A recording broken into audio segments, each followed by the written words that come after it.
이 한 시간 하나님의 은혜가 더 풍성하게 임하게 되기를 예수님의 이름으로 축원해 드립니다. 오늘 본문에 있는 말씀을 통해서 너는 눈을 들어 바라보라, 그런 제목 가지고 말씀을 살펴봅니다. 1996년 올림픽 때 미국 여자 체조팀의 역사적인 금메달을 눈앞에 두고 있었는데, 기계 체조 도마 경기에서 미국 팀 마지막 주자인 캐리 스트러그라고 하는 여자가 이제 도마에서 뛰게 됐습니다. 그런데 착지하다가 그만 오른쪽으로 크게 딛고 왼쪽으로 디디면서 왼쪽 인대 2개가 나갔습니다. 인대 2개가 나갔다고 하는 것은 진짜 큰 부상이죠. 그녀가 이제 인대 부상을 입었다고 하는 소리가 삽시간에 퍼지게 되니까 미국 대중매체는 그녀는 늘 결정적인 순간에 무너지는 선수라고 악평했습니다. 그런데 캐리 스트러그는 그러한 오명의 평가를 받고 있으면서도 이제 마지막 남은 기회를 최선을 다해서 뛰었습니다. 그 영상에 보면요, 그가 착지하는데 거의 오른쪽 발로만 착지했습니다. 그런데 물론 왼쪽 발도 발을 디뎠죠. 디디면서 이제는 완전히 그 인대 2개 나간 게 문제가 아니라 이제는 완전히 부서지게 된 겁니다. 착지는 아주 멋지게 했기 때문에 그날 금메달을 따게 됐고, 이틀 후에 개인 이제 도마 경기가 있었는데 거기는 참석하지는 못하게 됐습니다. 결국 이로 인해서 미국 품에 금메달을 안겨줬고, 도전하는 그 마음의 자세, 정신이 이제 온 세계 국민에게 큰 귀감을 주었습니다. 장래가 촉망되는 선수와 평범한 선수 차이는 연습 차이가 아닙니다. 태릉 선수촌의 레슬링 선수들의 일상을 보여주는데요, 새벽 4시 30분에 일어나서 일어나자마자 연습을 합니다. 자신이 부족한 부분을 찾아서 연습하는데, 그리고 아침 식사 전 8시에 이제 조회를 하는데요, 조회가 끝난 후 이제 4kg 구부를 합니다. 그리고 식사 후에 다시 연습을 하고, 그렇게 연습이 쭉 이어져서 밤 9시에 이제 개인 지도를 받고 샤워하러 갑니다. 그러니까 그 레슬링 선수들이 이제 체급별로 수십 명 있어요. 그런데 참으로 놀라운 것은 같은 시간대에 연습을 하고 같은 감독, 같은 코치 아래서 가르침을 받는데, 그 가운데 어떤 선수는 금메달, 은메달, 동메달 선수가 나눠진다는 겁니다. 그러면 그 선수들이 금빛이 나오고 은빛이 나오고 동빛이 나오는 그것이 무엇인가 하면 그 마음의 자세라는 거예요. 마음의 자세. 내가 세계 최고가 되겠다고 하는 마음의 자세. 자신의 마음가짐에 따라서 자신의 미래가 달라진다는 겁니다. 신앙생활도 마찬가지입니다. 같은 교회에서 같은 설교를 들으면서 신앙의 차이가 나고 축복의 차이가 납니다. 목사는 강대상에서 하나님의 은혜가 임하는 가운데 열심히 있는 신앙생활이 되라고 권고합니다. 사도 바울도 로마서의 말씀을 통해서 로마 교회를 향해 이렇게 말씀합니다. 형제들아, 형제를 사랑하며 서로 우애하며 존경하기를 먼저 하며 부지런하여 게으르지 말고 열심을 품고 주를 섬기라. 소망 중에 즐거워하며 환난 중에 참으며 기도에 항상 힘쓰며 성도들의 쓸 것을 공급하며 손 대접하기를 힘쓰라. 우리 보기에는 그마그마한 신앙을 가지고 있는데, 예수님 보시기에는 우리가 그 신앙의 자세가 흐트러지고 있다 하는 겁니다. 그래서 예수님은 친히 책망하십니다. 특별히 이제 요한계시록 3장 15절 이하에 보니까, 내가 내 행위를 알고 있다. 내가 차지도 아니하고 뜨겁지도 아니하구나. 내가 차든지 뜨겁든지 하기를 원하노라. 내가 이같이 미지근하여 뜨겁지도 아니하고 차지도 아니하니 내 입에서 너를 토하여 버리리라 말씀하십니다. 여러분, 토함을 받고 그리고 버림을 받는다는 겁니다. 예. 그러시면서 요한계시록 3장 19절에 당부의 말씀을 주십니다. 무릇 내가 사랑하는 자들을 책망하여 경계하노니 그러므로 내가 열심을 내라. 회개하라 말씀하십니다. 주님은 우리에게 사랑을 거두지 아니하시고 열심을 내라, 회개하라 말씀을 주시는 겁니다. 여러분, 우리 모든 그리스도인들은 게으를 수가 없어요. 게으른 자는 신앙생활 하지 못합니다. 그러니 열심을 내서 주님을 섬기는 삶의 자세를 가져야 되는 거예요. 야곱이 삼촌 라반 앞에 섰을 때 자기가 삼촌 라반의 집에서 어떤 삶을 살았는지를 고백할 때 이렇게 말합니다. 내가 이와 같이 낮에는 더위, 밤에는 추위를 무릅쓰고 눈붙일 겨를도 없이 지낸나이다. 눈붙일 겨를이 없었대요. 여러분, 양떼를 기르는 사람, 소떼를 기르는 사람은 자기 마음을 거기다 둬야 되죠. 잠언서 27장 23절에 보니까 내 양떼의 형편을 부지런히 살피며 내 소떼의 마음을 두라 말씀하십니다. 우리의 온 몸과 마음을 자신의 사명을 이루는데 힘써야 된다는 겁니다. 딴 생각하면 그 딴 생각이 마귀가 그 생각을 타고 역사하는 것처럼, 유다를 보세요. 유다에게 마귀가 악한 생각을 넘어주잖아요. 그렇게 해서 마귀는 유다를 마음껏 조종하고 마귀가 유다를 가지고 논 겁니다. 오늘 본문에 아브라함은 나이 75세에 하나님의 부르심의 음성을 듣습니다. 하나님 말씀하십니다. 너는 너의 고향과 친척과 아버지 집을 떠나 내가 내게 보여줄 땅으로 가라. 내가 너로 큰 민족을 이루고 내게 복을 주어 내 이름을 창대하게 하리니 너는 복이 될지라. 너를 축복하는 자에게는 내가 복을 내리고 너를 저주하는 자에게는 내가 저주하리니 땅의 모든 족속이 너로 말미암아 복을 얻을 것이라 말씀하십니다. 그래서 아브라함이 그 말씀을 믿고 이제 하란에서 이제 가나안 땅을 향하여 올라갑니다. 그때 올라갈 때 아브라함이 하나님이 이렇게 말씀하셨거든요. 고향, 친척, 아비집을 떠나라. 그런데 그때 누구를 데리고 가는가 하면 조카 롯을 데리고 갑니다. 자, 그렇게 한 걸음 한 걸음 이제 가나안 땅을 향하여 가는데 아침 해가 힘있게 솟는 것처럼 자기 발걸음이 가볍습니다. 그렇게 해서 이제 가나안 땅에 올라갔는데 거기서 어마어마한 불을 받아 누리게 됐습니다. 이것이 오늘 본문의 말씀의 배경이 되겠습니다. 우리가 오늘 본문에 있는 말씀을 통해서 세 가지로 한번 살펴보려고 하는 겁니다. 여러분, 서로 싸우면 마귀가 영광 받는다는 겁니다. 아브라함이 하나님의 말씀을 따라 사니까 삶이 넉넉해집니다. 은금이 풍부하고 가축대가 산을 덮었다 했습니다. 창세기 13장 2절에 보니까 아브라함에게 가축과 은과 금이 풍부하였더라 했습니다. 신기하고 놀라운 것은요, 잘 되는 사람 옆에 있으면 같이 잘 되게 됩니다. 여러분, 우리나라가 이제 그 박정희 대통령이 정권을 잡고 이렇게 다 경제 5개년을 이뤄나갈 때 우리나라를 모델로 해서 쫓아온 나라가 인도네시아입니다. 인도네시아가요, 우리나라가 이렇게 그 제철소를 짓잖아요. 그럼 자기네도 제철소를 져요. 예. 자기네가 이렇게 수선하는 그런 부두를 만들잖아요. 그럼 자기네도 똑같이 만드는 거예요. 그랬더니 인도네시아가 저렇게 잘 살게 된 겁니다. 신기하죠? 예?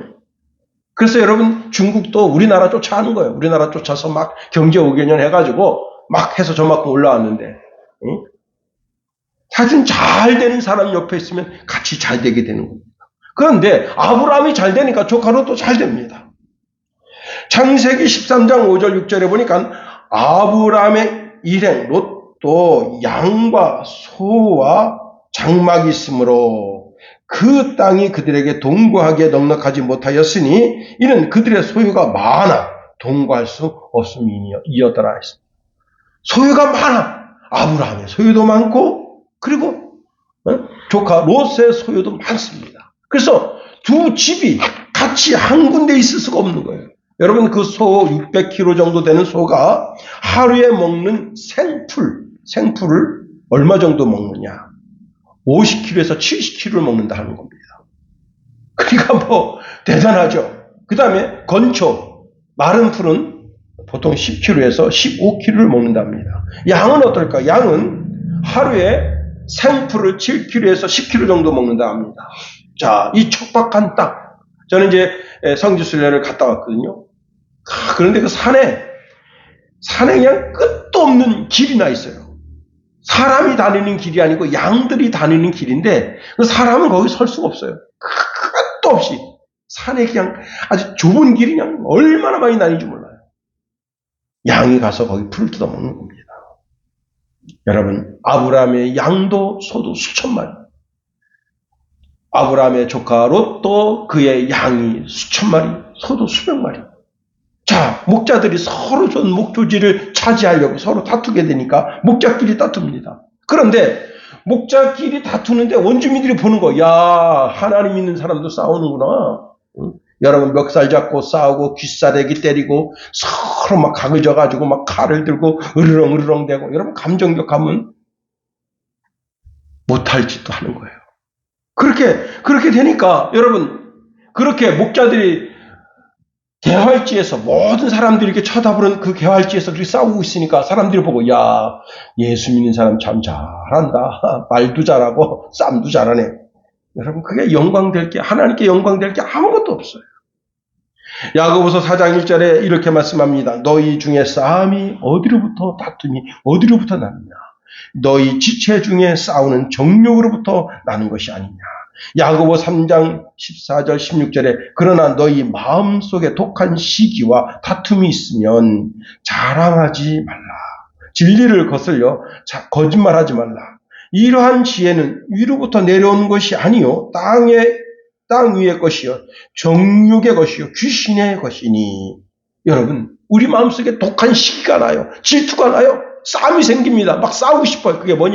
마귀적이다. 귀신적이라는 겁니다. 다툼은 귀신적이고 마귀적인 것이라는 겁니다. 우리의 마음에 악한 생각을 품으면 마귀가 내 마음의 왕자를 차지하게 됩니다. 성령님은 내 마음속에서 쫓겨나서 한쪽 편에 쭈그리고 계십니다. 마귀가 마음을 지배하기 시작하면 못 저지를 악이 없는 거예요. 한 아주머니가 김밥 장사를 하는데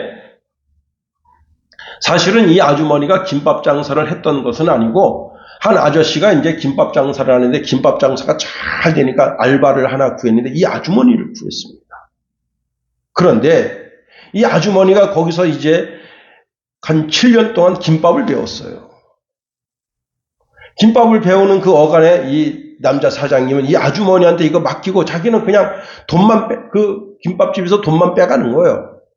그렇게 하다가 이 아저씨가 돈을 크게 잃게 되면서 그 아주머니한테 이 김밥집을 당신이 경영하시오. 그러면서 이제 경영권을 넘겨줬습니다.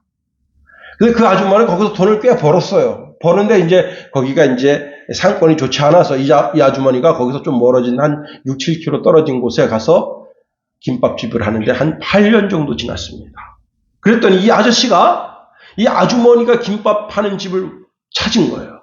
찾아가지고 와가지고 내 레시피 가지고 김밥 만들어서 돈 벌었으니 돈 내놔라 하고 억지를 부린 겁니다. 그런데 그 아주머니가 무슨 소리냐? 여러분 김밥 레시피가 무슨 뭐 특별한 게 뭐가 있겠어요? 그래서 옥신각신 하는데 이 아저씨가 화가 났습니다. 그 분노를 참지 못해가지고 이 아주머니를 끌고 식당 안으로 들어가서 패기 시작했어요. 막 소리를 지르니까 입에다가 행주를 집어넣고 팼습니다. 그 딸이 이제 그 김밥집에서 알바를 하는데 엄마 도우러 왔는데 엄마가 보이지가 않아요. 엄마가 얼굴이 3개가 된 겁니다.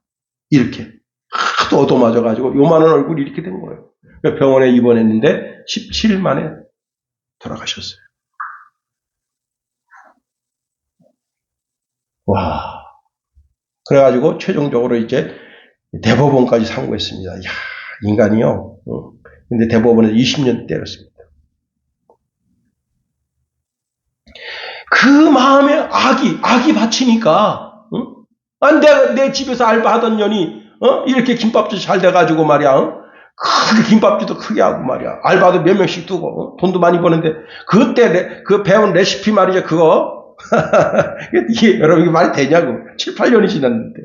그동안 얼마나 많이 발전했겠어요, 이 아주머니는. 이 아주머니 나름대로. 응?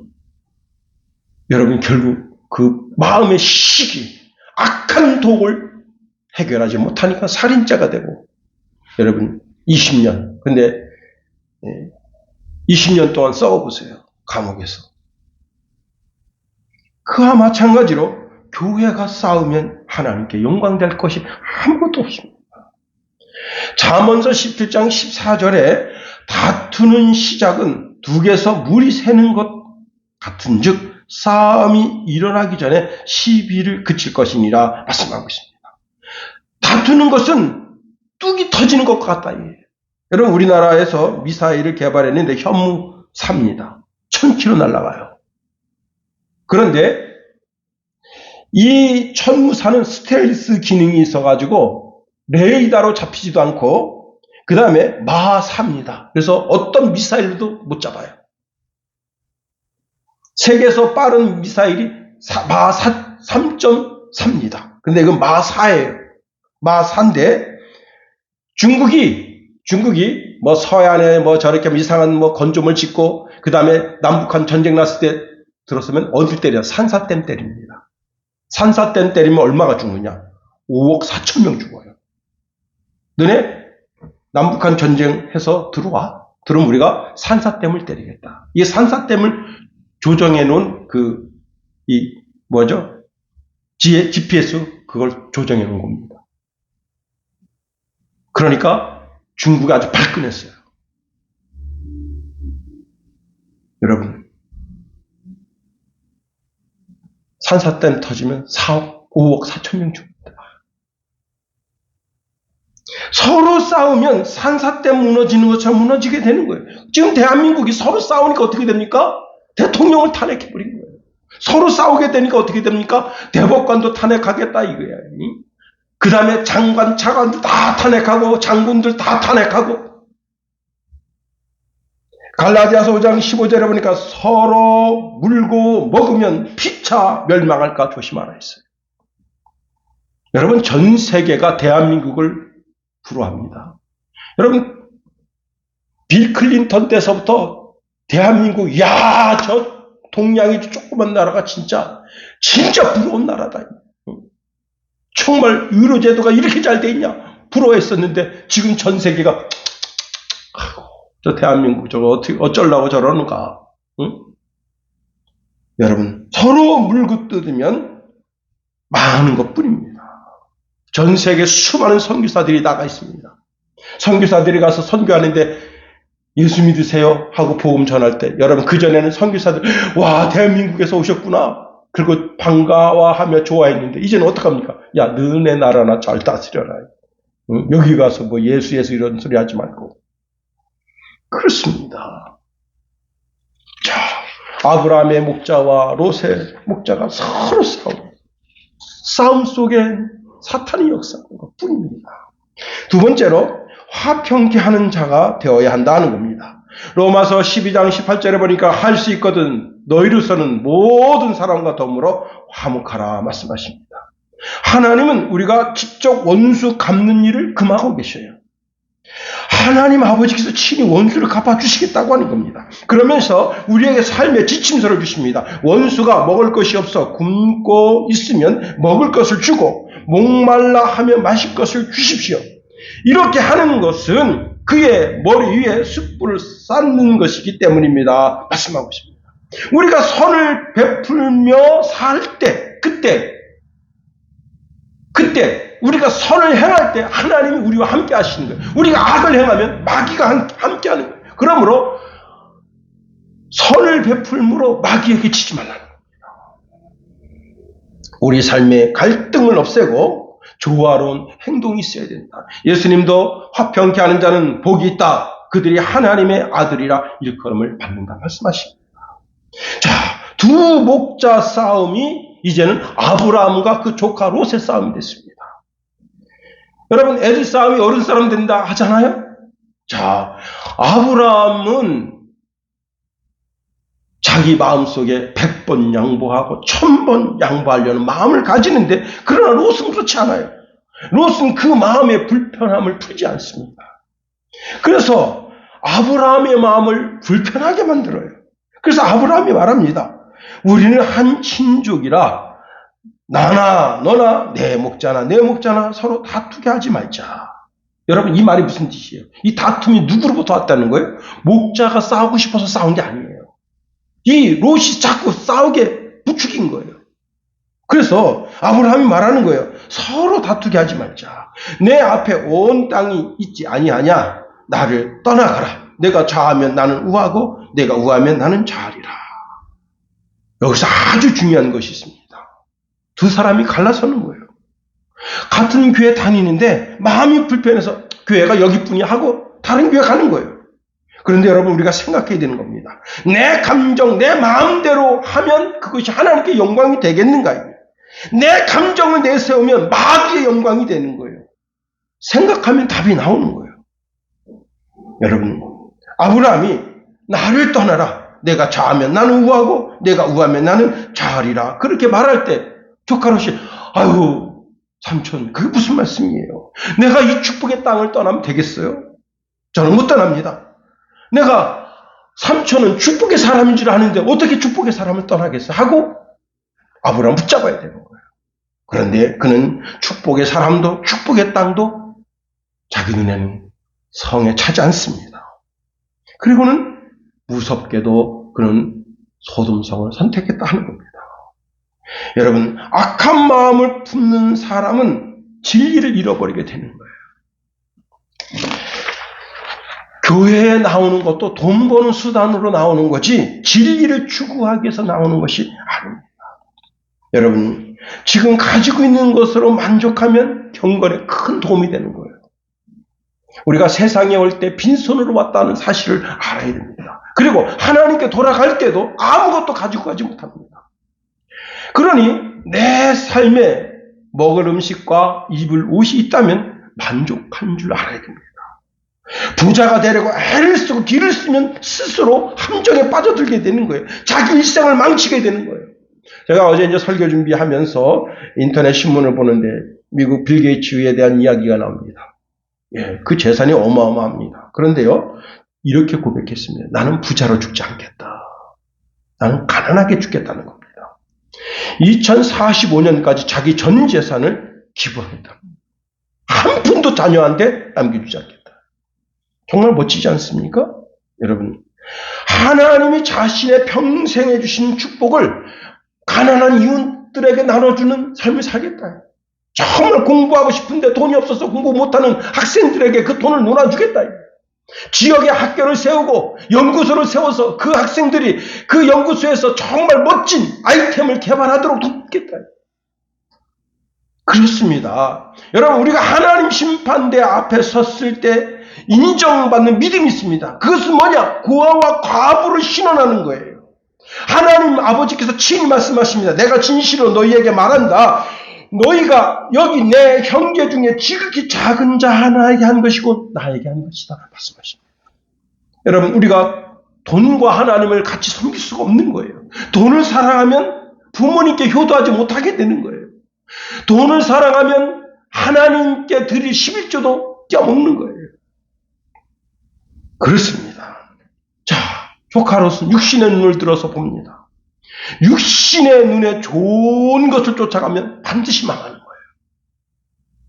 롯은 눈을 들어서 봅니다. 여기 육신의 눈을 들은 거예요. 13장 10절에 보니까 이에 롯이 눈을 들어 요단 지역을 바라본 적 소알까지 온 땅에 물이 넉넉하니 여호와께서 소돔과 고모라를 멸하시기 전이었으므로 여호와의 동산 같고 애굽 땅과 같았더라. 롯이 눈을 들어서 봤다는 거예요. 요단 지역을 바라봤다는 거예요. 보니까 여러분, 야, 여기는 물이 넉넉해. 그래서 여기 오늘 뭐라고 말하겠냐면요. 여호와의 동산 같다. 에덴 동산 같다는 거예요. 부족함이 없어.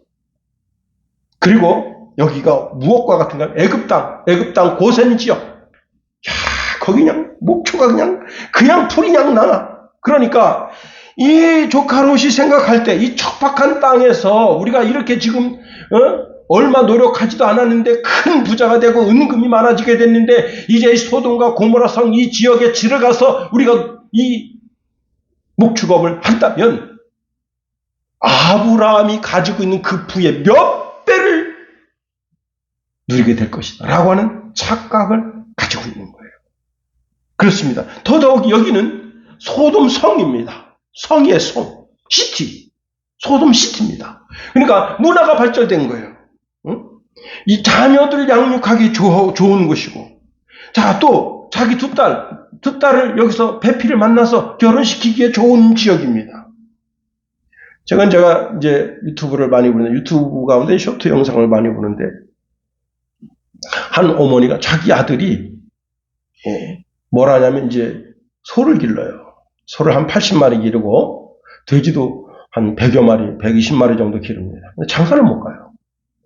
왜 못 가는 줄 알아요? 돈이 그렇게 많은데. 차도요, 페라리 끌고 다녀요. 자동차가 몇 대가 있어요. 3대인가 있어요. 다 외국 차예요. 근데 장가를 못 가. 그러니까 이 어머니가 왜 그러냐, 왜 장가를 못 가냐 했더니 몸에서 이 돼지 똥내가 나고 소똥내가 나서 여자들이 다 싫어한다는 거예요. 그렇죠. 응? 여러분 몸에서 돼지 똥내 나는데 소똥내 나는데 매일같이 돼지막을 청소하고 소막을 청소하는데 그런 남자, 그 돈이 아무리 많아도 그런 남자 품에 안기고 싶겠어요. 그래서 선보러 나가면 이 집이 그냥 어마어마한 부자라고 말이야. 소가 120마리고 돼지가 말이야 수천 마리가 있단 말이야. 그렇게 막 이렇게 소개를 받아도 여자가 만나는 자는 이게 무슨 냄새예요? 그리고 가버립니다. 자, 롯이 생각합니다. 우리 두 딸은 이런 양치기들을 아내로 보낼 수 있겠나 말이야. 그래도 소돔성에 젠틀맨, 그냥 고급 공무원 사위 봐야지, 법관 사위 봐야지, 회사원 사위 봐야지 하고 거기를 선택하게 된 겁니다. 여러분, 롯이 소돔성을 선택하여 행복을 누렸습니까? 아닙니다. 우리가 잘 아는 것처럼 그돌라오멜이 연합군을 만들어가지고 그쪽 지역, 고대 근동 지역을 침범할 계획을 세웠는데 그 중에 하나가 소돔성입니다. 왜? 소돔성에는 돈도 많아. 우리가 저 성을 털어야 우리가 부자가 돼. 그래가지고 소돔성이 그돌라오멜의 목적지 중에 하나가 된 겁니다. 그뿐만 아니잖아요. 여러분 또 뭐가 있습니까? 하나님의 불심판을 받은 거예요. 문화가 발전하는데 엉뚱한 쪽으로 발전하다 보니까 이 소돔성은 동성애가 아주 극에 달한 겁니다. 그러니 하나님이 불심판하려고 마음먹은 성이 된 거예요. 결국 조카롯은 자기 육신의 눈을 들어 본 그 지역에서 하나님의 심판을 받는 심판의 대상이 된 거예요. 자기 전 재산이 다 날아간 거예요. 잠언서 12장 15절에 이렇게 말씀하고 있습니다. 미련한 자는 자기 행위를 바른 줄로 여기나 지혜로운 자는 권고를 듣느니라. 여러분, 지혜로운 사람은 하나님의 말씀에 귀를 기울인다는 거예요. 내 마음의 모든 계획을 세우고 하나님께 아뢰는 거예요. 하나님, 내가 이게 소돔과 고모라 성을 선택하여 가려고 하는데 이게 옳은 겁니까? 그런 겁니까? 하나님께 묻는 거예요. 내 삶의 주도권을 하나님께 드리는 거예요. 그렇습니다. 그런데 하나님께서 음성을 주십니다. 누구한테 음성을 주시는 거예요? 아브라함에게 음성을 주시고 이 땅에 거하라는 거예요. 여러분, 내 행위가 내 자신이 보기에는 내 생각하는 것이나 내 마음에 계획하는 것이 다 정당합니다. 깨끗합니다. 어디 나무랄 데가 없어요. 그러나 하나님은 내 마음의 형편을 보신다. 그러니 여러분, 내 마음의 생각도 내 언사도 내 모든 행위도 하나님께 맡겨드려야 되는 거예요. 잠언서 16장 3절에 이렇게 말씀하고 있습니다. 너의 행사를 여호와께 맡기라. 그리하면 너의 경영하는 것이 이루리라 말씀하십니다. 세 번째로, 하나님께서 내게 다가오실 때는 축복을 들고 오신다는 사실입니다. 자, 아브라함은 괘씸한 생각이 들어요. 조카가 배신했습니다. 여러분, 이게 친구가 배신해도요, 잠이 안 와. 응? 나랑 살같이 지내던 어릴 때부터 깨복 친구, 불알 친구 그래가지고 막 개울가 가서 막 빨개 먹고 같이 목욕하던 그 친구가 나를 배신해도 잠이 안 와. 근데 여러분, 내 혈육이 배신했어. 그러니 여러분, 아브라함이 너무 속이 쓰린 거예요. 아브라함은 내심 삼촌, 여기 소돔과 고모라는 물도 넉넉하고 풀도 많고 그러니 그 척박한 땅에 있지 말고 이리로 내려오세요. 저랑 같이 여기 사세요. 그러면 아브라함이 마음이 흐뭇해가지고 그래 못 이기는 척하고 같이 가서 살면서 혹시 소돔과 고모라를 새롭게 변화시키는 새로운 문화를 일으킬 수도 있었을지 몰라요. 그런데 그게 아니에요. 자, 조카가 이렇게 싹 배신하고 가니까 아브라함 마음에 섭섭한 마음이 듭니다. 내가 바보구나. 사실은 내 전 재산 다 조카 롯에게 주고 내 양자로 삼으려고 마음먹었었는데 그 마음도 모르고 이놈이 나를 이렇게 등을 치는. 그리고는 너무 실망하고 실망 가운데 있을 때 하나님이 아브라함을 찾아오십니다. 그리고는 아브라함에게 이렇게 말씀하십니다. 너는 눈을 들어 너 있는 곳에서 북쪽과 남쪽 그리고 동쪽과 서쪽을 바라보라. 보이는 땅을 내가 너와 내 자손에게 주리라. 주리니 영원히 이르리라. 내가 내 자손이 땅에 티끌 같게 하리니 사람이 땅에 티끌을 능히 셀 수 있을진데 내 자손도 세리라. 너는 일어나 그 땅을 종과 횡으로 두루 다녀보라. 내가 그것을 내게 주리라. 여기 오늘 본문의 중요한 단어가 뭐냐면 내 자손이라는 뜻입니다. 내 자손. 이 자손이라는 단어는 기본적으로 씨라는 뜻이에요. 씨. 그런데 이것을 원어적으로 조금 더 살펴보면 무슨 뜻이냐? 내 몸으로 뿌린 씨라는 뜻입니다. 내 몸으로 뿌린 씨. 자, 아브라함의 몸으로 뿌린 씨가 누굽니까? 이삭이죠. 자, 그런데 이삭은 아브라함의 죽은 몸에서, 사라의 죽은 몸에서 잉태한 아이라는 거예요. 이게 중요한 거예요. 자, 하나님께서 이제 아브라함을 찾아와서 이제 내가 내년에, 명년에 너가 아들을 낳겠다. 그때 아브라함도 하나님 비웃었습니다. 내가 99세라고. 응? 그리고 내 아내가 지금 89세야. 이미 경수가 끊어진 지, 월경이 끊어진 지 오래됐어. 이 여자는. 그 성녀야. 이제 오늘 죽어도 이상할 게 없는 여자야, 이 여자는. 응? 그런데 이 여자가 애를 낳는다고? 우리가 부부 생활을 한다고? 이게 말이 안 되잖아. 응? 그러니까 여러분, 아브라함의 죽은 몸에서, 사라의 죽은 몸에서 낳은 아들이라는 거예요. 다시 말하면 이 아브라함과 사라를 통해서 나오는 씨, 그 씨를 자손이라고 하는데 이것은 믿음으로 낳은 자녀라는 뜻입니다. 히브리서 11장 11절 12절에 보면 믿음으로 사라 자신도 나이가 많아 단산하였으나 잉태할 수 있는 힘을 얻었으니 이는 약속하신 이를 미쁘신 줄 알았습니다. 그러므로 죽은 자와 같은 한 사람으로 말미암아 하늘의 허다한 별과 또 해변의 무수한 모래와 같이 많은 후손이 생육하였느니라. 자, 사라는 자기 몸에서 이삭을 잉태할 것이라는 것을 꿈에도 생각하지 못했어. 그래서 하나님의 말씀을 비웃은 거예요.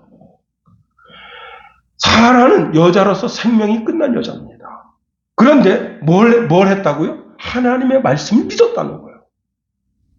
하나님이 야 사라가 왜 웃냐? 사라야, 왜 비웃냐? 그럴 때 사라가 뭐랬어요? 입을 탁 들어놓고, 아니, 안 비웃었어요. 저 하나님 안 비웃었어요. 그리고 자기가 비웃은 것을 부정했습니다.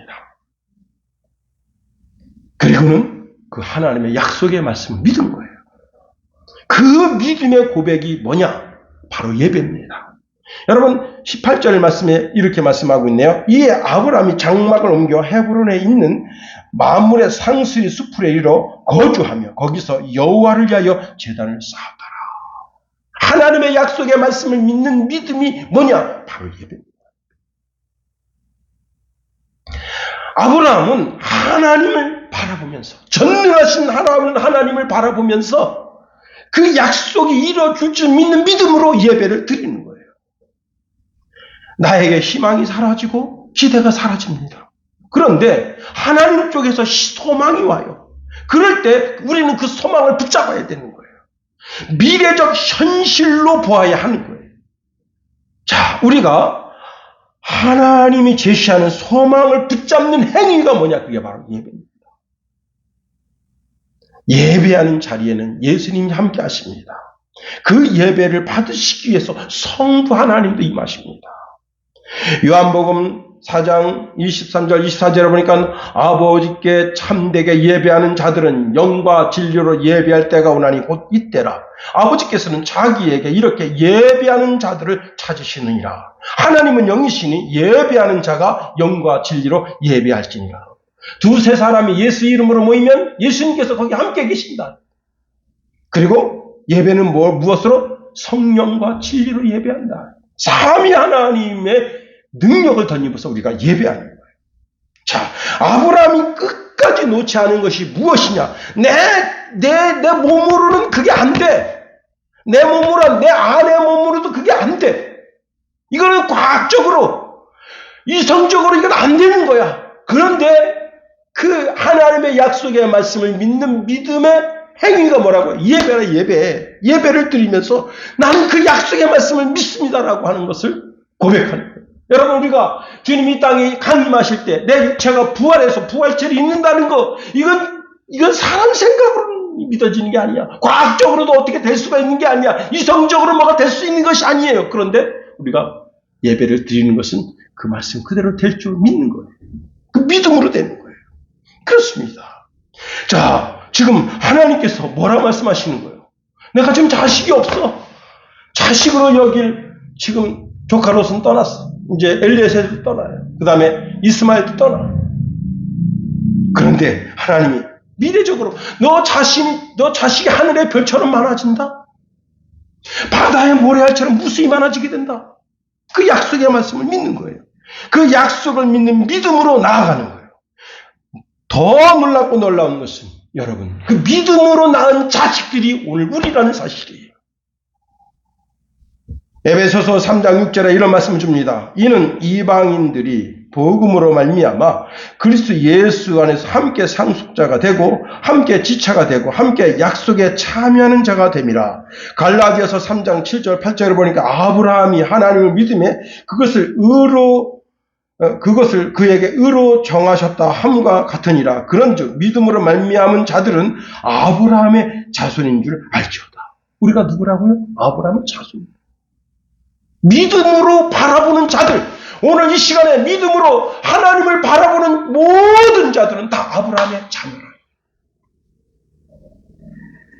2025년 현재 기독교인 수가 26억 6천 명 정도 된대요. 인구의 33%가 기독교인이라고 하는 겁니다.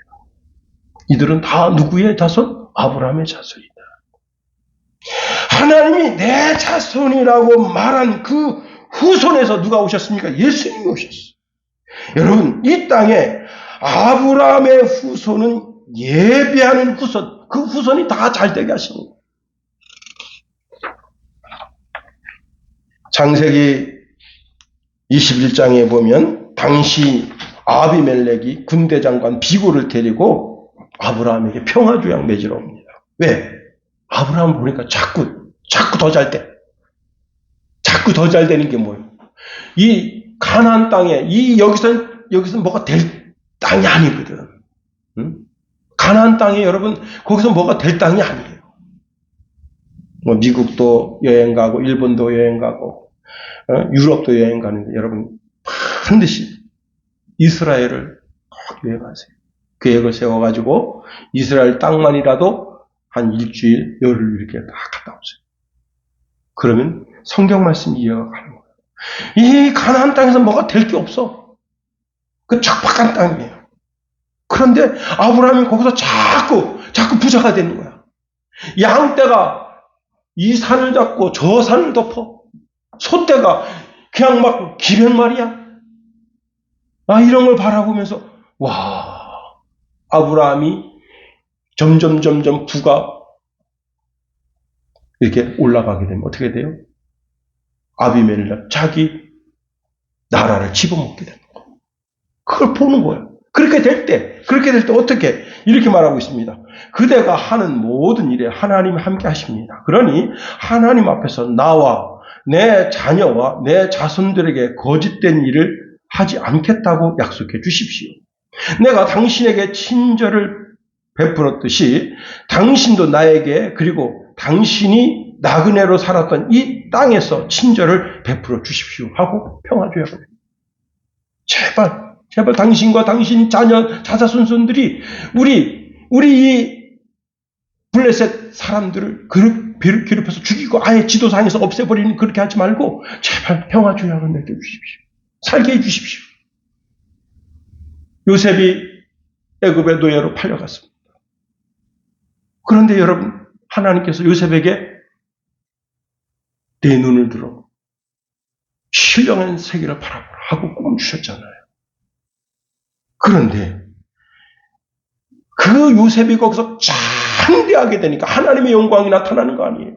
바로가 그 요셉 앞에서 자기 인장을 떼어주고 총리의 옷을 입혀주고 온 나라를 다스리게 하면서 너와 나 차이는 이 의자뿐이란 말이에요. 여러분 하나님께서 이 요셉에게 들고 오는 하나님의 비전이 너무 크고 너무 복되고 영광스러워. 그 비전을 이루기까지 우리는 어떻게 해요? 눈을 들어서 신령한 세계를 바라봐야 됩니다. 아브라함은 하나님이 약속하신 그 약속의 말씀을 믿음으로 예배를 통해서 내가 그 약속을 믿습니다라는 신앙의 고백을 드렸습니다. 이 시간 우리가 눈을 들어서 동서남북을 바라보고 하나님이 우리에게 주시는 신령한 세계를 바라보는 그런 믿음의 역사를 이루어야 되는 줄 믿습니다. 그렇습니다. 여러분 마침내 아브라함이 거부가 되고 크게 되니 하나님의 영광이 나타나듯이 여러분의 삶에도 그와 같은 은혜와 은총이 은택이 임하게 되기를 예수님의 이름으로 축원해 드립니다. 기도하겠습니다.